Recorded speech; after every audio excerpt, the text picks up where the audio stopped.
Depuis 2 ans, Rêve aux lettres propose aux enfants de vivre par courrier des aventures dont ils sont les héros. De quoi leur donner envie de lire, d'écrire, mais aussi de nourrir leur imagination. C'est cette idée originale que le concours Lépine a voulu distinguer en décernant à la jeune entreprise une médaille d'or lors de la dernière foire européenne. En fait, recevoir le concours Lépine, c'est un peu un rêve d'enfant. Quand j'étais petit, je voulais être inventeur et voilà, donc là, avoir droit à une médaille d'or, le gros trophée, c'était surtout magique. Notre projet a particulièrement plu au concours Lépine parce qu'on a différents degrés d'innovation.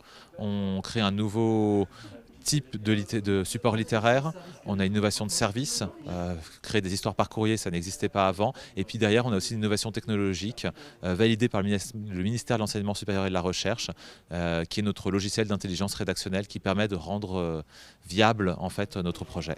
Les jeunes abonnés se prennent tellement au jeu qu'il leur arrive de renvoyer eux-mêmes des énigmes et des surprises aux auteurs. En fait, moi parfois je suis presque étonné de l'intelligence et de la logique par laquelle ils vont passer, des choses auxquelles on ne s'attendait pas du tout et qui sont parfois au fait très mignonnes, quoi. C'est assez enfantin, mais et forcément ça crée tout de suite une histoire qui au final se déroule chez nous aussi comme chez eux, quoi.